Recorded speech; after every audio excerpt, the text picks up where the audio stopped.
we played hard. And I love playing against him. Those are some of the guys that, in my mind were tough players that I enjoyed playing against. Okay. Now, you said you, instead of going to the NBA, you went to the ABA initially. Explain to me how that process worked for you. Well, I mean, the ABA was highly competitive with the NBA. They had a number of stable franchises, and they recognized that eventually the NBA was going to have to incorporate them into the league because the NBA didn't like competing, and the NBA had some weak franchises as well that might have gone under if they continued that war. And I was drafted by the Washington Bullets at the time, but they made me an offer that was almost laughable, believing that because they were Washington and in the area, that they could get away with giving me a 3-year deal with only 2 guarantees. Remember, I'm the first round pick. I think I was like the 13th pick in the draft. That would be pretty much close to lottery, if not lottery today. Right. But being offered that, and then the Pacers offered me 6 years guaranteed, twice the money, and recognizing that they were one of those stable franchises that would survive any merger. I did my research, and I decided I was going to go with the ABA, which was a entertaining league, had a great deal of talent in that league, and the decision was the right decision for me because, as luck would have it, in my 3rd year, I wound up blowing out my knee after having a year before I averaged 15 and 10, and not really ever being the same player again, but I got to play 8 more years. But nevertheless, it really happened when I was with the Bullets. I thought I would not be playing basketball after that year. Exactly. And security is important.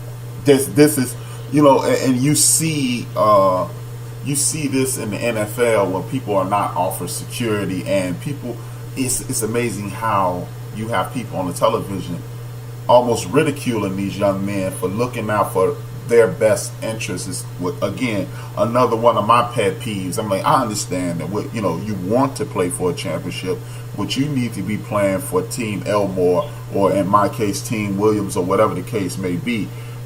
How were you received once that merger takes place in the NBA with the injury and moving forward? I was still with the Pacers, and the interesting part about it, let me back up a little bit and say that, people always say it was probably because of the publicity machine that the NBA had. People in the back of their minds always looked at the ABA as the inferior league, but ultimately, when the two leagues merged, and you look at the All-Star teams, there are only 4 teams that came from the ABA into the NBA. And, maybe a few players also picked up on teams in the NBA, some of the teams in the NBA that went to bumps. But when you look at the All-Star team, the proportion of ABA players just kind of blew you away. Ultimately, you were seeing who the players were, the great players in the All-Stars were, and many of them, almost the majority of them, came from the American Basketball Association. That first year incorporated into the NBA, that was the year I hurt my knee, so I only played 6 games. So, I tried to come back, couldn't do it.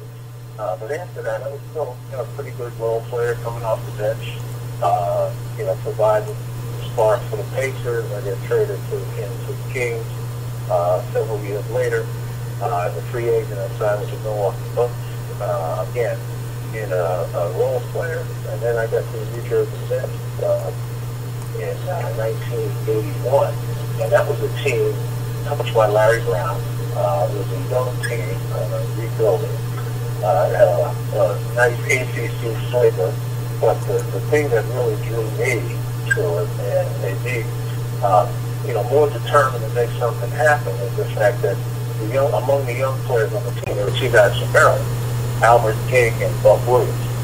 Okay. And that first game that I played for the New Jersey Nets, I think I had like 14 and 11 when I came off the bench, and from that moment on, I was a starter.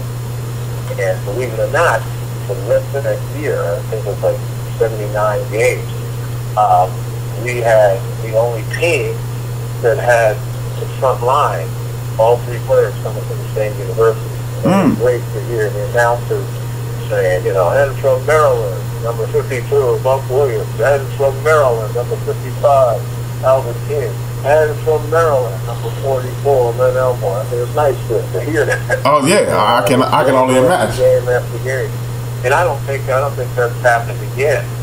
I could be mistaken, but I don't think that's happened again in the NBA where you had three guys from the same team starting that consistently. And we wound up, you know, we started 2-14, but, you know, young players came along. I was one of those veterans that helped the young players come along. We also wound up winning 44 games, I believe, in the playoffs. So, you know, that for me was kind of the crowning achievement. And I will say Larry Brown's probably the best pro coach I ever played for because, you know, his philosophy and fundamentals and playing together as a team. And, you know, the different roles that guys played, we all knew our roles, and we went out there and played. I was just about to ask you that. Who was your favorite coach?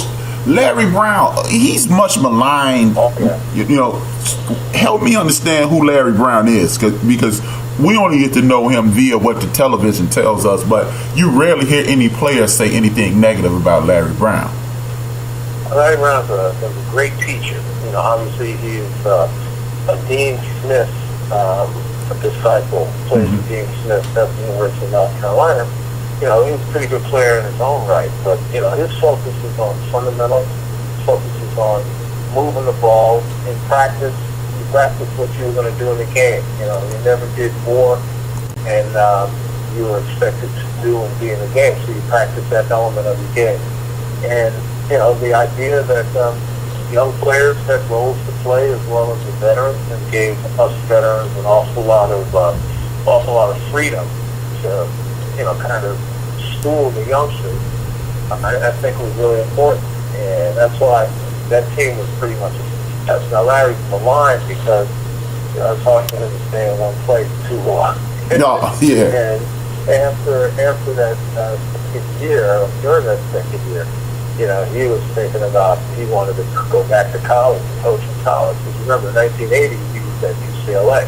Right. And then he got to the Nets in 81, and 81 is 2 seasons, and the 82-83 season. But during that 83 season, the Kansas job was coming up, and then secretly Larry was talking to the Kansas people, and the owner, who loved Larry like a son, got wind of it and just got upset, and right before the playoffs, he wanted to fire Larry. Larry goes and takes the Kansas job.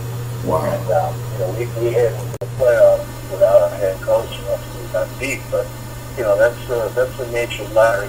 You know, he's won a championship in college, he's won a championship in the pros.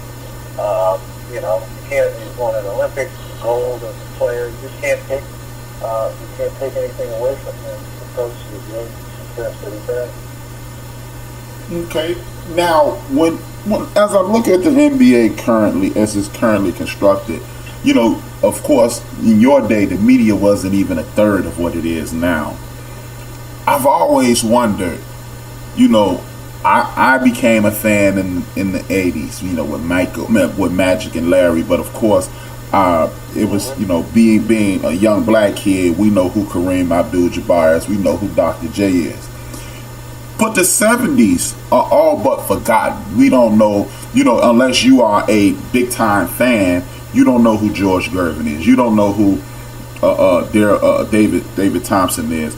You don't know who Connie Hawkins is. Why?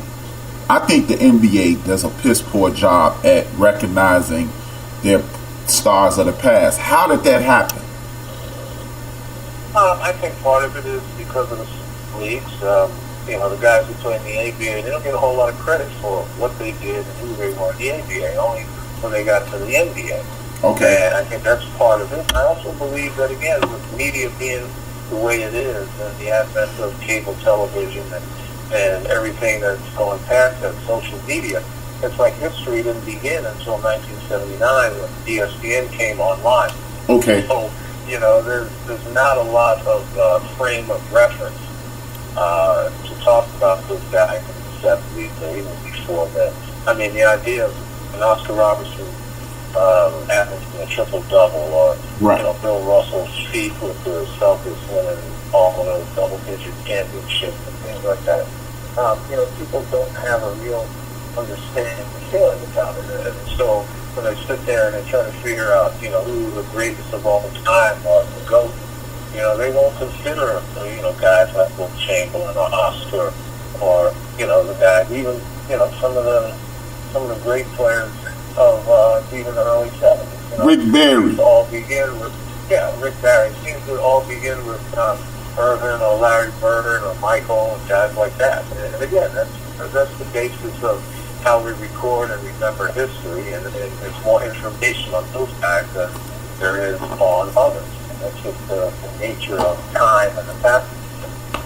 Yeah, and that was a major reason I reached out to you, because not only were you a player, you've called these games. You called one of the greatest college games ever, in my opinion, the Christian Laettner, the Grant Hill Pass, the Christian Laettner game. That was an awesome game, and it really I'm a history buff, so I knew about those guys, and it's like it really started to bother me about, I guess it was like 3 or 4 years ago when Moses Malone passed away. And as big a sports fan as I am, my son literally asked me, "Is that Karl Malone's father?" And I was like, "No, it's not Karl Malone's father." I'm like, you don't know. And it's like, man, you grew up in the house with me, and you don't even know who Moses Malone is. And that's why I wanted to speak to people like you. I've had conversations with guys from my era, but not guys from your era. I would love to, the fact that, everybody was up in arms about Russell Westbrook breaking the triple-double record. Awesome record to break.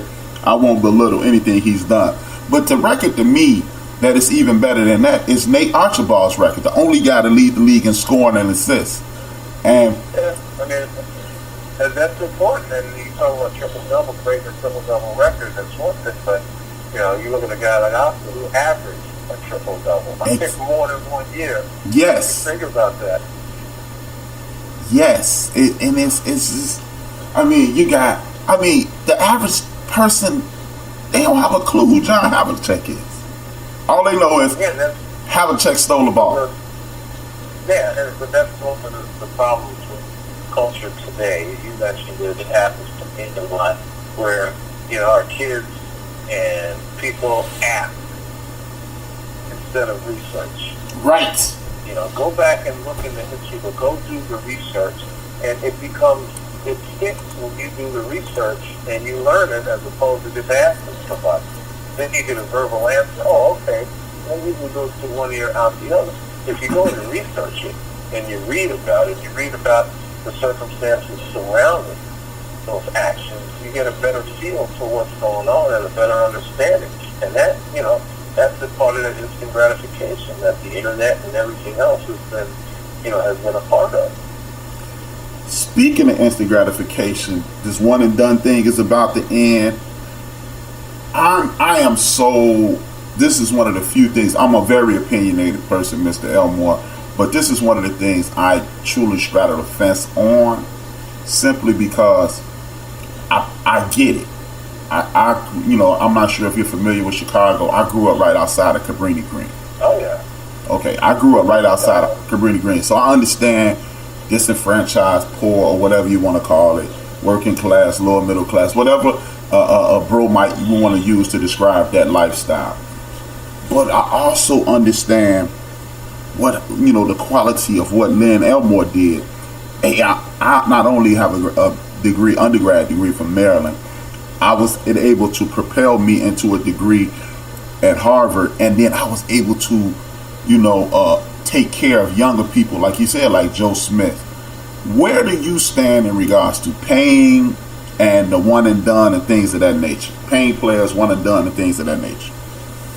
Well, I'm not one that's, going to err on the side of popularity. I've always believed that this game, the opportunity presented by the game and getting a scholarship to a university affords an education